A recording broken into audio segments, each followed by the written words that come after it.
So folks have been hearing or might be hearing for the first time the allegations that are coming out against Andrew Callaghan. He is the proprietor of Channel 5, formerly known as All Gas, No Breaks, the YouTube series where people are interviewed, oftentimes in very weird situations. He's been called the gonzo journalist of his generation, almost like a Hunter S. Thompson.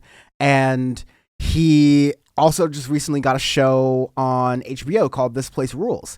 And he has, in a very subtle way, but in a very approachable and broad to the masses way, been really good at getting leftist arguments out to the public. And so it has been, shocking for a lot of people, not surprising for others, and, just news in general, these allegations that have come out. So we're going to break them down a little bit. We're going to go through some of the videos, and I'm going to talk a little bit about, my perspective. I've talked once or twice with Andrew Callaghan. I have like one photo with him. Like, we're definitely not friends. We're definitely not acquaintances, but we're both in this left media space. And so I definitely felt like I need to talk about that. Also, I have been in my own sort of like legal battles, let's say, when it comes to reporting on sexual violence of other people. And so given that context, I'll talk about that at the very end of the video. Shout out to @BabyTriggy on Twitter for keeping these TikToks together and a lot of these other comments and things from other places. But this is what one TikTok user by the name of Cornbread Casserole, posted onto TikTok, and so we will talk about this and then respond. I never in a million years thought that I would be making this video, and I'm shaking because I've tried a couple different times and haven't been able to get my point across, but I don't like seeing abusers get platforms. And my abuser, Andrew Callaghan, also known as All Gas No Breaks, Channel 5, and whatever his new HBO show's called, I forget, has been plastered all over my news feed, and I've tried to come to him person to person and try to get him to take accountability for what he did, but his version of what happened the night that he assaulted me is so skewed. So I will tell you. So let's keep that in mind. We'll come back to it later. That he did eventually get consent. And that's the main point, is that he eventually got consent because he wore me down. He told me he needed a place to stay for the night. He had some sort of falling out with one of his crew members or whatever, and I was very clear about the fact that we are not hooking up. He gets in my bed and wears me down to the point where I eventually do agree to do things that I wasn't proud of. And I wasn't proud of them and thought it was my fault for so long that I continued to be nice to him after the situation. He wouldn't leave my house the next morning. And then as time went on and I processed things, I thought, you know what, just because eventually I said, okay, whatever, because I was trying to just get the whole night over with so that it could be morning so that he could leave, it doesn't discount the fact that I told him no. So I told him no so many times prior to this. I said, I'm tired, I'm not really feeling it. I came up with any excuse that I possibly could to just get him off of me. And he still found a way to coerce me into things that I didn't want to do. And this is really hard for me to say. I never thought I would come forward, but it's even more hard to have to relive the trauma that I endured every single day by seeing this man as a social justice warrior, as someone who cares about human rights, get a platform. You shouldn't be supporting him. And at the end of the day, like, I've told close friends of mine, I've tried coming out about this before, and he texted me saying that it basically ruined his life and that his life was over now because of things that I said, and other women have come forward to me, but this is my first time publicly talking about it on a platform like TikTok because I hope it gets traction. I hope people listen to me. I hope that if something similar has happened to you, that you know that that's not your fault. It wasn't my fault what happened to me, just because I eventually...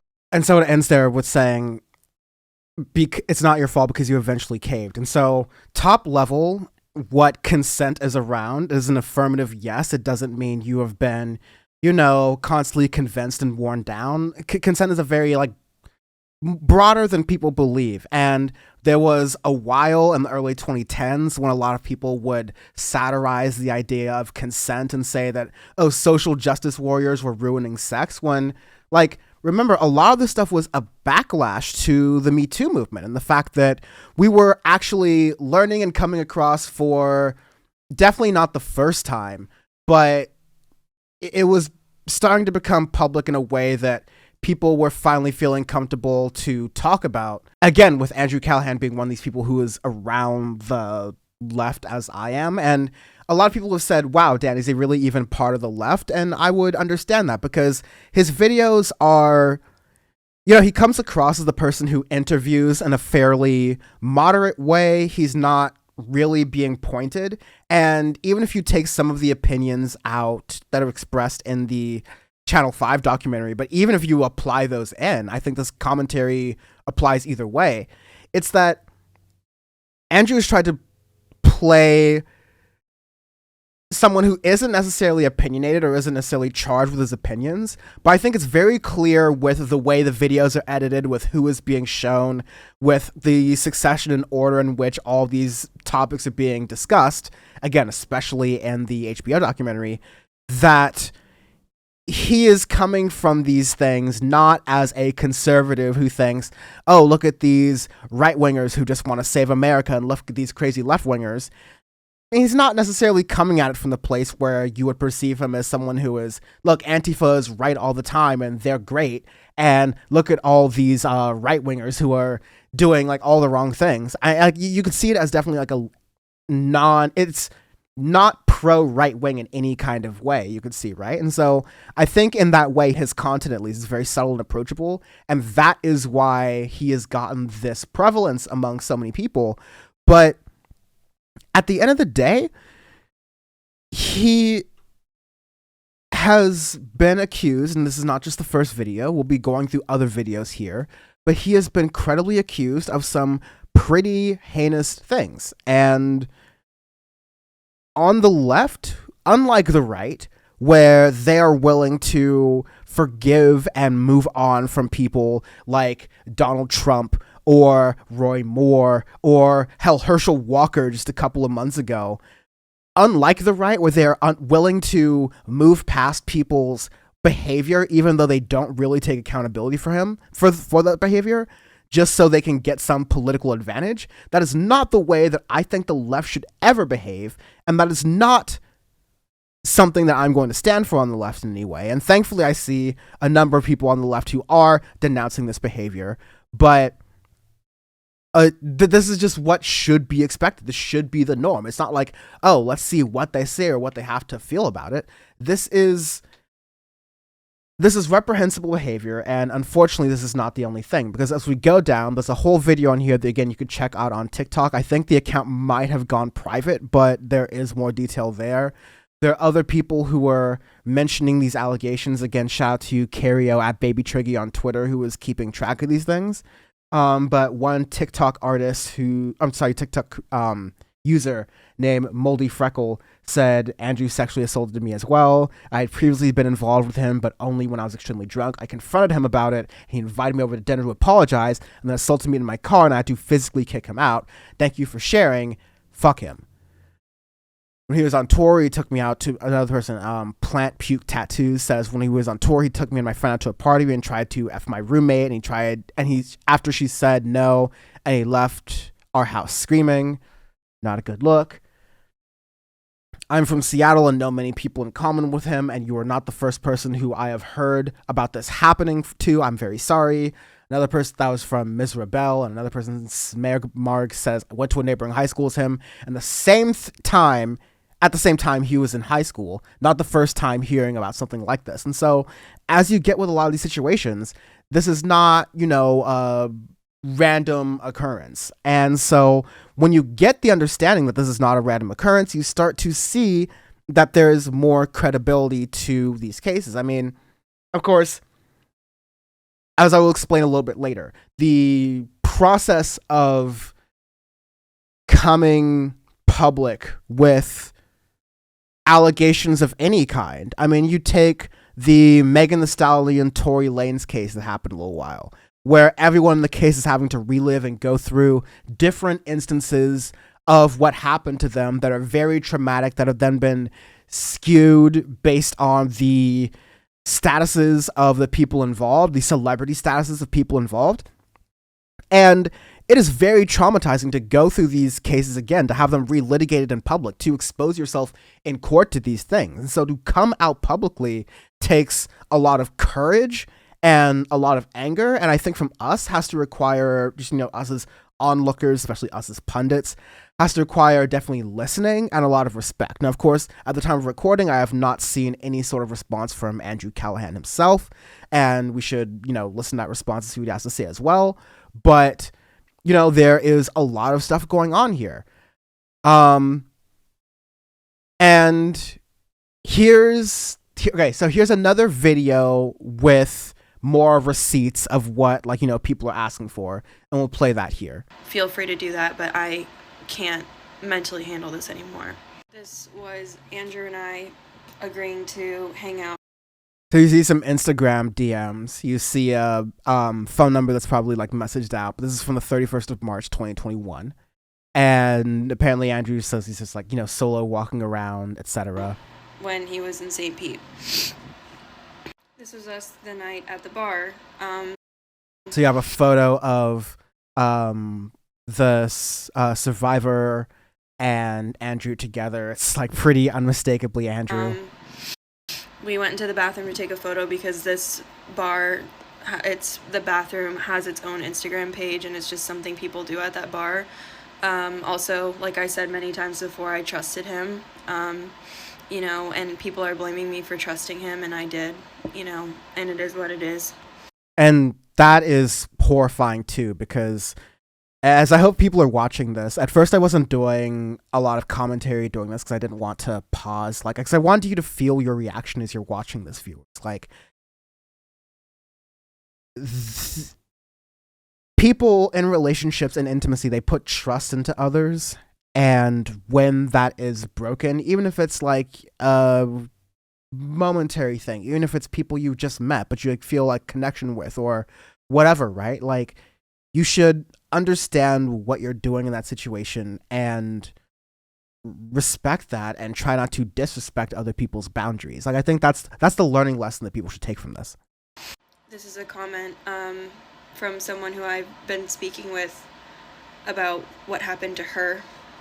This is a message I got about a year. That comment said that basically Andrew sexually assaulted me as well. It was also a situation where he was extremely drunk. And that was the corroborating evidence that we talked about earlier on Twitter. That he has been known to associate with underage girls. This is the story from the same person of her experience. You can pause to read any of this stuff. So part of this experience, again, I'm sorry, there's a lot of trigger warning, but part of it's saying that he's very tall and and the survivor was only 5'4" and was pretty drunk, and apparently he was pressuring her into sexual advances. This is about how he was canceled on his French Quarter confession.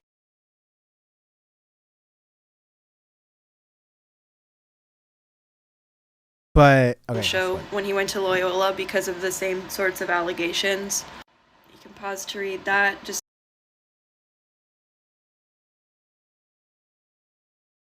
So someone's saying that he frequently Airbnb listed his place and that I needed somewhere to stay, and the tactic feels very intentional. He also used to try to tell people he was on a male birth control injection. I'm sorry this happened to you.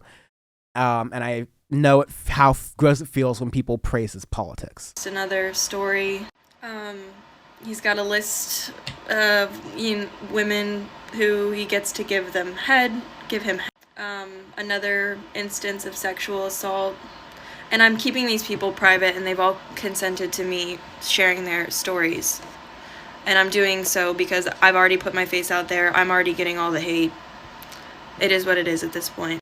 There's another story. I'm only pausing it there because that is, again, people don't want to actually talk about these things. It's really terrible and traumatic to go through constantly. And so I can understand why anyone would want to, balk at doing this. And so I think it actually it underlines why, in addition to the fact that you're seeing a lot of people come out about these really gut-wrenching, horrible stories that have patterns to them, um, it is the fact that there are the numbers of these. There are patterns within them, as I just said, that, yeah, you get emotional just thinking about it, and it almost helps to corroborate it. So, at least in public opinion. So let's continue watching this. It's just really hard. More people saying that they've heard about this before. Another story. My inbox is flooded with people saying that they're proud of me for speaking up because they're too scared. And then part of the story says that he went to a high school in Seattle, same as him, and he would often have kickbacks, and apparently this like coercion tactic was something that he did often. Their stories for them. This is absolutely taking a huge toll on my mental health. I can see that a lot of you don't want to believe women when they come forward about things, and I've just got to say that says a lot about your personality and who you are. This is the hardest thing I've ever had to do, and if you think I'm making it up, that's on you. Yeah, that's the most annoying thing that comes out about this, is because like people will still insist that, and in all of these cases, like people will still insist that the numbers and numbers of women are just like making things up, and that is just simply, when it gets to this abundance, when it gets to this number, when it gets to this pattern of behavior, it is really hard to deny. And so, like, again, part of the left also is a framework of restorative justice. And so, in what I said about this and what I stand by about this is that overall, like, I find the details and all of this like extremely disappointing, and there's no place for that on any part of the left. And you know, I'm talking about this given the context of what's happening to bring light to it and also give the perspective I can give on it, but I'm not really interested in promoting or sharing this content until, you know, content of his, until he takes real steps and accountability towards what he did and with the survivors on the terms of the survivors. Now, a lot of these words I can't put in a tweet because of the character limits that exist right now until our Lord and Savior Elon Musk puts in 4,000 character tweets. But this is like what I'm trying to say here. And then, unfortunately, this is neither the first nor last time that news about the crappy behavior of some male internet leftists goes public. But my advice to viewers, whether it's a celebrity or a musician or a politician or an athlete or some random combination therein, reject false icons. You know, this comes even back to religion, where, you know, you're supposed to reject false idols, but like there's also reject false icons is something I get because I'm a big Gorillaz fan, and I like this one Gorillaz video that ends with this big bold lettering that says reject false icons. I've really like taken that to heart because it's a good way to think about celebrity culture. There's no blame to be had on any of the survivors or anyone who saw Andrew Callaghan's behavior as, or, you know, saw his videos and they were like, this is a great thing you're doing. This is something that you're exposing to other people. This is good that other people are seeing in a space, right? This is a way that is helping to break through to people politically that other people don't usually experience. In all of this, the way that people get fame and status in social media is so random, and yes, it comes to a lot of hard work, but, you know, just because you are the kind of person who works hard to get viral and constantly get your videos in front of people, that doesn't necessarily mean that you are also the kind of person who has a great moral character. And I think that's pretty conclusive of everyone on any sort of, media space or TV, right? Like, I try to live my life as well as I can, but, I am not a prophet. I am not someone morally people should watch out for and look for any perspective to. But I see my role in that, especially in this decade and this sort of discourse and what we're having about men and how we should behave, right? Like, I think a lot of men out there are imperfect, myself included, and I could tell you this stuff right here that Andrew Callaghan is being accused of is horrendous, and I've done nothing at all like this, right? But, men in society are constantly learning boundaries and learn them at different periods of time, and sometimes take a lot longer than other people to learn periods of time. Like, I, as someone who has started to, in my experience in college and a little bit before that, and even after that, have become more well-versed and understanding in these frameworks around how we live in a society that glorifies sexual violence and romanticizes it almost to an extreme, how it's important to be an active bystander in certain situations. So when you see, oftentimes men who are, over asserting their boundaries, it's important to, if you're another man there, if you're another person who has some position of privilege or power, to use that to make sure other people feel safe and other people feel comfortable. A society in which men and not all people are taught about how consent works, how those frameworks mean both people have to be affirmative and into it the whole time, and that if any point someone feels uncomfortable, you should be able to stop and then,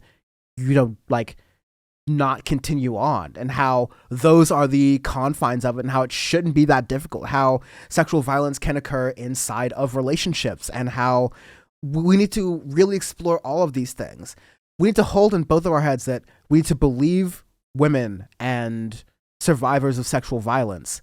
And part of the way we prevent this in the future is by pinpointing the ways we are falling short as a society of teaching men and empowering men, and in a lot of ways putting fear into men and making sure that they do not perpetuate this kind of sexual violence that is perpetuated all throughout human history, unfortunately. And so a lot of this commentary and context comes from my experience as a survivor of sexual violence, as someone who in college became an advocate for education around sexual violence and supporting survivors, and as someone who has, in leftist media, seen colleagues who have experienced these things, sometimes, completely externally to this world, and other times because of other people in the political space. And it is jarring to hear about and deal with every single time. And it takes a toll on you mentally if you are someone with even a little bit amount of empathy who hears about these things all the time. There are other folks who might know on the Audio Face podcast we do that we talk a lot about instances of sexual violence within the music industry. And in some cases, we've gotten responses from these musicians and gotten into legal battles. And so talking about these things and the tools with which that are used to attempt to silence or make these things go away, I'm very well aware of. And I say all of these things with that amount of caution, but also with the olive branch, and seeing that if on the left we really believe in restorative justice, in abolishing prisons or getting rid of as many prisons as possible, even though sometimes you might see a reason in locking someone up forever, or no reason in someone continuing to live if they have been the cause of so much murder and violence. If on the left we are going to hold consistent principles around restorative justice, we're also going to have to start to create a path and a framework for how people who have done these things and truthfully want to take accountability and justice for them do that. And I don't have the answers. Andrew Callaghan sure as hell doesn't have the answers. But those answers lie within survivors. And specifically to this situation, they lie within those who Andrew Callaghan has apparently allegedly wronged, and how they feel through basically how they feel this can be made right. Whether it's through the acknowledgement of apparent repeated attempts to try to make this whole through other means, or squashing this in other instances.